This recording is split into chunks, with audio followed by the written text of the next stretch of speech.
Well, thank you everybody for coming. It's a real honor to be here. Thanks for taking time out of your busy days to join us here at the conference. Hope you're enjoying your time at Marketing Week Live. So I'm here today to talk to you about the art of embracing change throughout your career. And what I'm going to do is share some of my own personal stories with you before getting into the content of today's talk. But today is really about change in your career. And what I'd like to do is to start off by posing a question for you, which is, when did you last take a leap in life? And I'm not talking about a small step or a minor change. I'm talking about a major change. Not just writing the next word or the next line or the next paragraph in the story of your life, but really the next chapter, one that looks dramatically different from the one that preceded it. 3 years ago, we've got somebody up here who made a major change. And leaps mean different things to different people. So for some of you, you might be in your jobs, and maybe a leap is something as simple as advocating for a project that you knew wasn't popular with your boss. Or maybe it was launching a new brand or a new initiative that you knew didn't test well with consumers, but you knew deep down that it was right anyway. Or maybe in your career, it was about switching from one industry to another, household goods to luxury goods. Or maybe it was about switching from a marketing role to a sales role, changing countries, changing industries, going from a large company to a small company, or the other way around. Or maybe in your life, it was something even bigger than that. Maybe it was leaving a job behind before you had another one lined up. Maybe it was about jumping into a relationship or even out of a relationship that you knew wasn't right for you. Or maybe it was about pursuing a dream that you knew didn't look great on paper, and maybe didn't make any sense to anybody else, but you thought that it was something worthwhile to you, that was meaningful enough to you, that it was worth pursuing. Those are the kinds of leaps I'm talking about. As I think about what defines a leap, I think about three things. One is bravery, the second is uncertainty, and the third is a deep desire for change, a deep desire for change. And I took my first leap at the age of 24. Just kind of go back in time here a little bit. So when I was growing up, I thought I wanted to become a doctor. Actually, I knew I wanted to become a doctor. So when I was in high school, I spent 4 years following a pre-science college preparatory curriculum in high school. And then went to Northwestern University because I thought that would be a great place to be a launching pad to go to medical school later. I spent 4 years there. I was a psychology major, but I followed a pre-medical curriculum. A year of biology, a year of chemistry, a year of organic chemistry, physiology, biochemistry, physics. I did all that. I spent all my summers doing medical research at Northwestern Biochemistry Lab, National Institutes of Mental Health, doing a fellowship there. Spent the next summer at the University of California, San Diego Medical School, doing pharmacology research. And throughout those summers, I actually started to get this strange feeling that maybe this wasn't quite right for me. And I actually didn't really enjoy the research. I found myself kind of dreading going into the lab each day. But I carried on anyway, and I ended up taking the medical school examination, which is a 10-hour exam. You spend the whole summer prepping for that. Applied to multiple schools, flew around the country, did the interviews, first round, second round. And I did all this with one goal in mind. Sometimes we get so hooked on a goal in our minds. And I did this with one goal, which was to get into medical school. So at the age of 24, I matriculated to the Georgetown School of Medicine in Washington, D.C. But that wasn't my leap. This wasn't my leap, actually. This is me in 2002 at the white coat ceremony, taking the Hippocratic Oath when you say you're going to do no harm. And it was actually at that moment when I started to get this really strange feeling inside that I was on the wrong path. After all these years, I started to think, is this really the right thing for me? And I remember actually 2 weeks in, it's amazing how quickly you go through medical school, how much you learn, how the volume of information you have to retain. And by week 2, you're in gross anatomy lab and you've got the scalpels in your hands. And I remember being with my classmates and everybody's dissecting and trying to memorize the veins and the arteries and the nerves and the inner thoracic muscles in your chest and just frantically trying to memorize all that information. I remember holding the heart, the human heart, in my hands and thinking, well, this is such a privilege to be here. And it's such an honor to be with some of these other students here who care so much about contributing to society and who want to be on a noble path to make a contribution to humanity. And as noble as that was, I felt like this wasn't right for me. And so I started to think about maybe withdrawing from medical school. And so I did what I do whenever I'm kind of in this moment of indecision. I reached out to some of my friends and my family, and I remember talking with my sister Joan, and I told her, hey Joan, I'm thinking about quitting medical school. And she's always very supportive of me, and she said, okay, I'm going to give mom and dad a heads up that you might be doing this. And then I remember calling my mom, and I said, Mom, I'm thinking about withdrawing, and she, as always, was very supportive of me. And then I remember calling my father, and he wasn't against the idea, but he wasn't a fan of the idea either. And I remember him distinctly telling me, he's quite candid with his words, and he never minced his words. He said, if you withdraw from medical school, your life will be a complete mess for a while. And you're going to have to work really hard to get your life back on track, because this is what you've been working for all your life. So what are you going to do now? He said, you're going to have to really work hard to get your life back on track. So what I decided to do was 2 weeks later, I ended up withdrawing from medical school. I quit. I became a statistic. I became one of the 1% of the students that doesn't make it through the program. And that was my leap, because I didn't know what I wanted to do. I just knew that it wasn't this. And so what happened later was my life was a mess. I mean, this is my flat. The week after I withdrew from medical school, I didn't have a job. I had a rent to pay. I didn't know what I wanted to do. And I don't know if any of you have been in Washington, D.C., but it's not that dissimilar from London in that you're surrounded by people who are very ambitious, people going places, who are successful in their careers. I kept running into medical students or doctors or lawyers or people who were on Capitol Hill who were very successful, and what I had to say in response was, when they asked the question, what do you do? I had to say, well, I just dropped out of medical school. It's not a great feeling. I mean, I felt like a complete failure during that time in my life. And I think what I learned from that is, with chaos in your life lies opportunity. With chaos in your life lies opportunity, and what I mean by that is you start to figure out what's really important for you. It's kind of like being in a burning building or a burning house, right? You don't have time to grab everything. You grab what's important to you and you run. But you've only got time to grab a couple things. And that's what I learned from that experience. And I think what I would encourage you to do is, as you think about what's next for you, I mean, I thought about what was next for me. I started thinking about what's really important to me in my life. And it occurred to me through that experience that actually there are a few things. Number one is creativity was really important to me. Number two was inspirational thinking, entrepreneurship, enterprising. That was important to me. And work-life balance was fundamental to my well-being. So I spent the next 10 years in business. And I spent 8 of those years in marketing as a brand manager for Fortune 500 companies and also startup companies in the United States and in the UK. And I'm currently the senior brand manager for global strategy and communications for Haagen-Dazs. And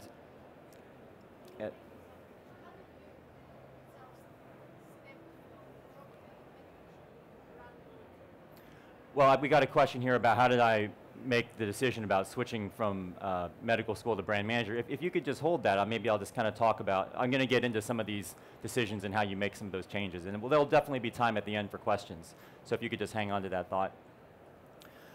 And so I started thinking about what I wanted to do, and I ended up doing business and brand management. And one question you might be asking yourself is, why did it take me so long to make a change? Like, I knew that something was off along the way. I knew that I wasn't fully fulfilled. I knew that when I was doing that research, I wasn't completely enjoying it. I wasn't just jumping out of bed in the morning wanting to go to the lab and do my cell pipetting in the mornings. So why did it take me 8 years to realize that this was not the right thing and to jump into a different direction? Why didn't I just do that earlier? What took me so long? Or maybe you're asking yourself that question. Maybe you're in a similar situation and you are not looking forward every day, and you're wondering what's taking you so long to make a change. And what I'll say to that is, it's sometimes hard to see clearly when you're moving so fast. We get moving so fast on the train of life sometimes that we forget where we're going. You ever done that? You're on a train and you think you're heading to one destination, and then you realize when you get there you're in the wrong place. This actually happened to me a couple weeks ago. I was on the train and I was working and I was on my cell phone and I was talking with somebody. I looked out the window every so often and I thought, oh, this looks about right. And even when it didn't look right, I thought, well, I must be going to the right place. You ever have that happen? You're on a train to Cornwall, suddenly you end up in Cardiff. There's nothing wrong with Cardiff, by the way. I've been there. It's lovely. It happens, right? Sometimes you don't pay attention to where you're going. You don't realize until you get to the final destination that it's not quite right. But what I would say is that it's never too late to switch gears, that you always have a choice. You can always jump off the train.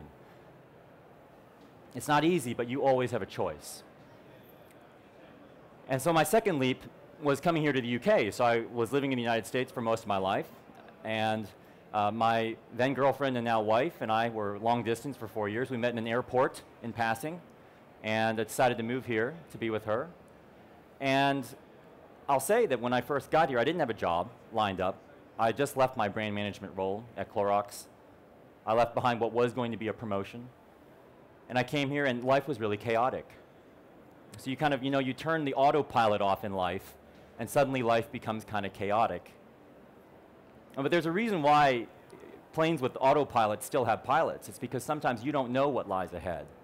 Sometimes you want to overturn the automatic controls. And so by coming here to the UK, not only did I get a chance to be with the love of my life, but I also got a chance to experience a different way of living, a different perspective on the world, different career opportunities here in the UK I would not have had in the US. And my current leap is I've just launched my own career consultancy called Onward Coaching. And I work with clients who are business professionals or marketers who are dealing with some sort of change in their lives or their careers. And my father actually passed away a few months ago in November, and I had the fortune of being able to speak with him about his life and also my own life. And what I realized was that I wanted to take my life from building and relaunching brands to building and relaunching people. I spent the past 8 years building brands. Why not take those skills and build and relaunch people? Because the skills and the principles aren't actually that different. I've been involved with 4 brand relaunches, and when we do a brand relaunch, we always look at what is the key, unique factor about this brand that makes it differentiate itself from all the other brands out there. What is unique? What is the unique proposition? You unify around that concept and you amplify it across all marketing vehicles. When you're thinking about your life, it's not that different. You think about the values that matter to you, the principles that are key to who you are, and then you activate that across all facets of your life, whether it's your career or your job, your physical world, your community, your social world, your relationships. It's the same thing. It's the same concept of having to really look inside and think about, what do I stand for? What makes me unique? What was I uniquely placed on this earth to do? And what can I do better than anybody else? And you amplify that, and you go after that. You take that and you run with it. So today's talk is really about change. I'll be talking about 4 things. Number 1 is, what are the signs that it's time to make a change? What are the indicators, the times when it's time to switch gears? The next thing I'll talk about is, what are the barriers that stand in our way of making a change? Because I've experienced them, and I think all of us have probably experienced them. How do you get over those barriers? And then finally, how does diversifying your experiences in life allow you to expand your repertoire in your career and your life? So let's start by talking about, how can you tell when it's time to switch gears? Okay, and there are many reasons why, but I'm going to take what I've learned not only from my own experiences, but also some of the clients I work with to try to share 3 of the reasons why people decide, you know what, it's time to make a change. Number 1 is, you're not making any progress. Okay? Number 2 is depleted energy, and then finally number 3 is misaligned principles. Okay, we'll go through each one of these one at a time. So number 1 is lack of progress. So I've got a cute hamster up here, which is running, working away, but not getting anywhere. And so what I hear is, I feel like I'm working so hard, but I've got nothing to show for it. I feel like everything is really going around in circles in my life. I feel like I'm not getting anywhere. This isn't what I had in mind. And the second thing is depleted energy. I'm working really hard, but I don't feel like I'm actually getting much benefit from this. This isn't what I thought I should be spending my energy on. I feel like I'm trudging through mud. I feel like everything is really difficult. I feel like Monday mornings are a real dreadful moment for me. Everything takes a lot of energy. Everything is energy depleting as opposed to energy giving. You end up feeling exhausted at the end of the day instead of energized. And then finally, I'll talk about misaligned principles. And this is a big one. And this is ultimately what made me leave medical school. And it's not about what is good or bad for the world. It's not about what's a noble path and what's not a noble path. It's about what is in line with who you are as an individual. And what I hear sometimes is, I'm doing something right now that makes me need to be someone else other than who I am. I'm having to compromise who I am in order to fulfill the duties of this role. I feel in conflict a lot. I feel like I'm having to try to be a certain way instead of just being that way. And so these are the sort of things, the lack of progress, depleted energy, feeling like your values are misaligned with what you're doing, feeling like you're not being true to yourself. These are the things that really keep people up at night. So then the question is, if these things are so motivating, if these things are so disruptive to our lives, if we have such a problem with this, why don't we change? Why did it take me so long to leave medical school, that medical path? Why didn't I just do it earlier if these things were bothering me so much? Because I experienced the same things in that 8-year journey. I'm going to talk about 6 barriers today that come up regularly, and not only in my own life, but also from what I've heard from some clients. This is not an all-exhaustive list, but this will give you some sense of the things that stand in the way of change. Okay, and it's inertia, it's tolerance, it's uncertainty, money, risk, and investment. So we're going to go through each of these 6. So the first thing is inertia, and this is the train analogy, and this is the idea that when you're going in a direction, you just continue on in that direction. It's kind of going back to physics. So anybody who studied physics, you talk about Newton's laws, and one of his first law is an object that is in motion will stay in motion, and an object at rest will stay at rest. And the great insight behind that is that this law applies whether you're moving or whether you're not moving, whether you're going in a direction or whether you're stuck. And it'll stay that way. What he said was it will stay that way. Inertia applies until some sort of external force acts upon you or the object. When something jars you, these are the kind of the life-changing moments. Oftentimes it relates to health or death or some sort of realization that really jars you, that kind of shakes your tracks a little bit, that makes you question where you're going. The second thing is tolerance. Tolerance is the idea of, well, this isn't so bad. It's not great. There's nothing good about this, but there's also nothing really, really bad about it. I could live with this. It's not so bad to the point where I need to get out, or I've learned to get used to this. This is kind of the idea that humans are adaptable, which is a great thing. It's fantastic. We are malleable. We adapt to our situations, and that's wonderful. But that also makes us stay in situations sometimes longer than we might want to. Okay? The next thing is about uncertainty, and this is the idea that I know I don't want this. I know I don't want to be in my current situation, but I don't actually know what I do want. I know I want to move away from this, but I don't know what I'm going toward.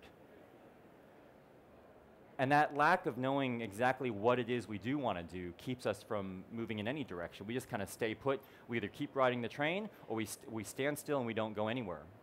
Because we know that even if it is bad, we know the amount of badness that we're dealing with, right? It could get worse. You never know. And I felt this about the medical school thing. I knew I didn't want that, but I didn't know exactly where I wanted to go. And that definitely kept me on that train a little bit longer. I'm a very practical person at the end of the day. I love people who are dreamers, and I love blue sky thinking. At the end of the day, we've all got to make money. We got to pay our rent, our mortgage. If you've got kids, you got to support them in school. Money's no small object. It's a serious consideration. And so money is for example, if I were to leave my job, how am I going to pay the bills? If I go off and do what I really want to do, I'm not going to make as much money initially. So I can't pay my mortgage that way. I've got kids in school right now. I can't exactly just cut off my cash flow. So this is very real and very realistic and very practical to be considering these things. The next is risk. So risk is this whole idea that it could get worse.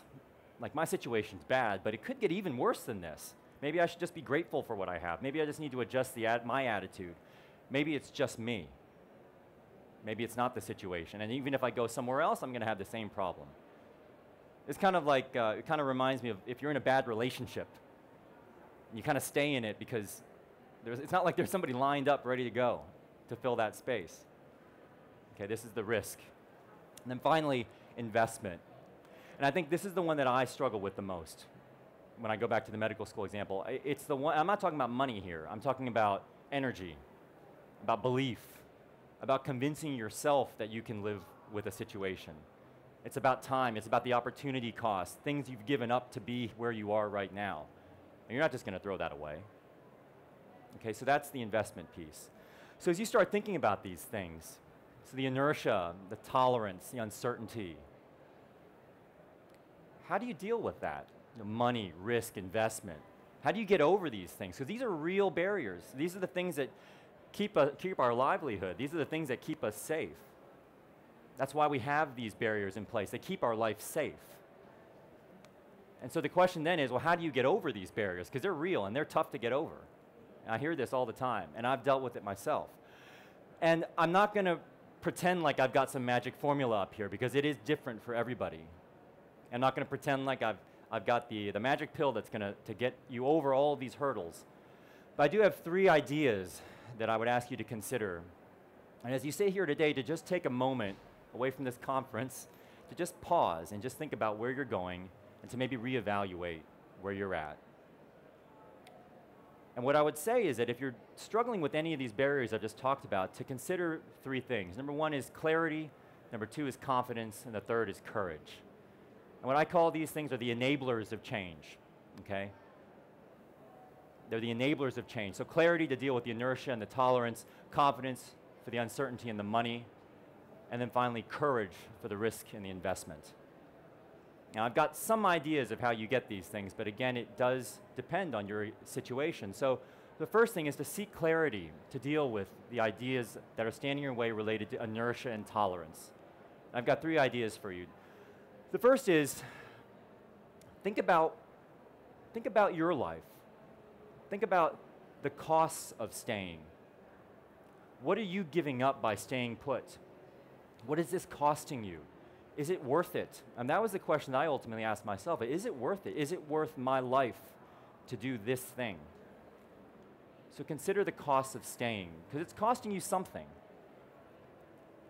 And you might be getting a steady salary, but you just have to consider, is the cost of staying being offset by that steady salary? Is everything I'm having to give up worth it? Because that's the first thing. The second thing is to connect with somebody who is a mentor or a trusted friend. I would encourage you to talk with somebody who's maybe a bit detached from your life, because the people who are in your immediate circle, whether it's your colleagues or your managers or your close friends, they will know you to be a certain person. And while that can be great, and I'll talk about that in a moment, it can also be limiting. They have certain preconceived notions of who you should be. You know, talk to a mentor who's somebody who you've met along the way, who you admire. Talk to a coach. Talk to a professional coach. Somebody who can give you an objective point of view or ask you some tough questions about your situation without any judgment. And then finally is to change your perspectives on things. Adjust your perspective. Think about what would happen if a friend were to come to you and to tell you about your situation. What would you advise them to do? Or think about a time in your life when maybe you were feeling a little bit more fulfilled. What was that like? What would be possible if you were in that situation again, feeling those same things? How would your life look different? Okay, so there are some ideas to gain some clarity. The second thing I'm going to talk about is confidence. Now, confidence is really to deal with the uncertainty, and it's also to deal with the money issue. Okay, and again, no magic formula here, but I've got 3 ideas of how one can attain some increased level of confidence. And why is confidence so important? Because confidence is the mental adrenaline of life. I'll say that again. Confidence is the mental adrenaline of life. It allows you to do the things that you didn't think you could do. Just like adrenaline allows people to pick up cars to save babies. When you've got mental adrenaline, you can do a lot of things that you didn't think you could do before. Okay, and one way to get confidence is to engage your supporters. Okay, so this is going to the people who are your brand advocates, who advocate for you, who believe in what you're doing, the people who are your supporters. These are your loyalists, as we call them in marketing. And it's incredible. I wouldn't underestimate the power of a few encouraging words to kind of help get you over the hump. So connect with those people who believe in you. Jim Rohn talked about the fact that we're the average of the 5 people we spend the most time with. And we're influenced by the people we allow to influence us. So spend time with people who are doing the things that you want to do. Spend time with the people who you admire, who are doing the impossible. Because there are going to be plenty of people who say you can't do it. I mean, there's a reason why the path is beaten, because most people stay on that path. So you got to connect with people who believe in the direction that you're going. The second thing is to test the waters. This is a little bit more of a practical step. But if you're dealing with money issues, or if you're dealing with a little bit of uncertainty, thinking about maybe, for example, a career change, go talk to some people who are in that career. Spend some time with people who are doing the things that you want to do. Maybe you're thinking about the fact that, well, I don't have the skills to work in this industry that I'm trying to think about going to. Well, maybe go take an introductory course. Maybe test the waters. Dip your toe in and see how it feels. When the investment, when the stakes aren't so high, so that when the stakes are high, you'll know that you've at least done your due diligence. Okay? And then finally, this sounds simple, but do the math. And I've been guilty of not doing this. But if you are thinking about the money issue, which is a very real one, just take a moment, take a weekend, and do the math. How long could I go without an income? How long could I go if I diminished my income a little bit? If I'm thinking about setting off on my own, well, how many clients would I need to get in order to pay the food bill? How much savings do I need to accumulate right now and stay in my situation for me to be comfortable with maybe taking a leap? Because leaving isn't always the answer. I mean, I work with clients who are not satisfied with their jobs, but they want to stay in their jobs, and they just want to change how they go about doing their jobs. And that's also an answer. Okay? So anyway, that's the confidence idea. And then finally, courage. Now, courage is a big one. And this is probably the least tangible one. And this is the one where I think if you can get some courage, this will allow you to deal with the ideas that stand in your way related to risk and investment. Okay, so courage. The first thing that I would suggest is to get inspired. Okay, this is the softer section of my presentation. Get inspired. I love listening to TED Talks. I find those to be very expansive. It makes me think about things in a different way I never thought about before. I love reading Fast Company magazine, full of entrepreneurial ideas, of people doing things differently from others. So get inspired. And maybe here at this conference, you're hearing some inspirational things that are changing the way that you're thinking about your life. They're blowing the top off of what you thought were the limitations of your life. Okay, so get inspired. The second thing is, as perverse as it may sound, get in touch with life's fragility.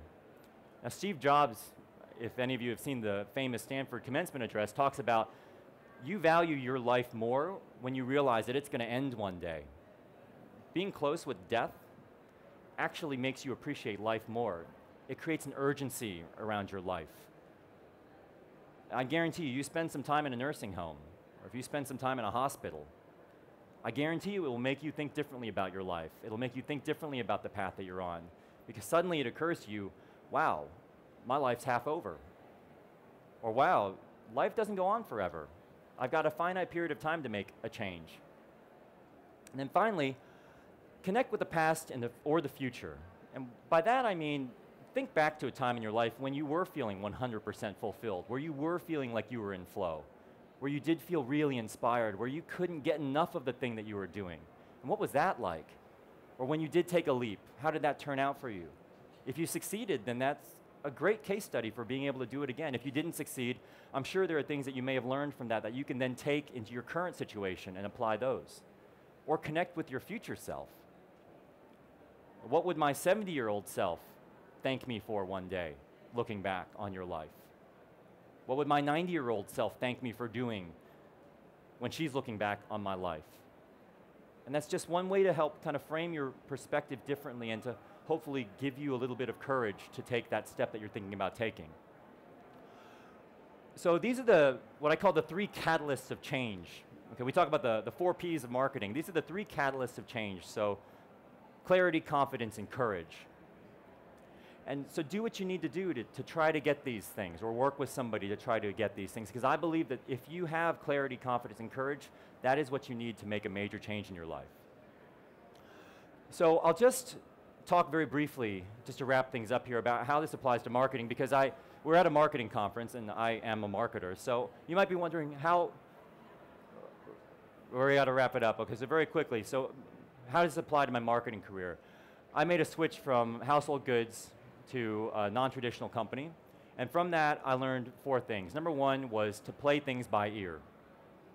Okay, so I was so used to looking at the notes on the page and always doing things by the books, but you learn that you can actually play things by ear, and you can improvise sometimes. I mean, if improvisation didn't work, improv comedy wouldn't exist, breakdancing wouldn't exist, real-time marketing wouldn't exist. Clarity and simplicity is important. I used to put out briefs out there that were full of words and Word documents, and what you learn is that you can actually deliver a great brief by being very simple, and that was not an idea that I really knew much about beforehand. I'm speeding along here. I think we're running out of time. Number 3 is to be brave and to break the rules. I used to be very rule-orientated in my marketing career, and what I learned was that you can actually be brave and break the rules and really make a really big difference in a campaign. And this was not something I was used to before. And then finally was to be able to just look at things from different perspectives. And that's something that you'll gain by changing your way of doing things. And I'll just wrap up by just saying that you do this, and you'll be able to play the entire piano in your career. You know, sometimes you got marketers that play the white piano keys, which are traditional marketers, the black piano keys, which are more kind of breakthrough marketers, the challenger brands. This is how you'll be able to play the whole piano. And when you think about your life, you get to draw the line in the sand wherever you want. Okay, you can make a change whenever you want to make a change, and you can decide when these barriers stand in your way and when you want to make a leap and get over them. And I believe in Jim Collins' comment that the 20-mile march, you know, you take steps every day to make some changes, and that's how you accomplish great things in life. But I also believe in William Lloyd George's comment about the fact that sometimes you've got to have the courage to make a leap, because you can't cross a chasm in 2 small jumps. So I'll just leave you with that today. So if you could just try to think about what actions you need to take in order to make the changes in your life. And I promise you, you will be able to look at things differently. You will open up a whole new world of possibility, and your life will go in a direction that you didn't think was possible before. Thank you very much.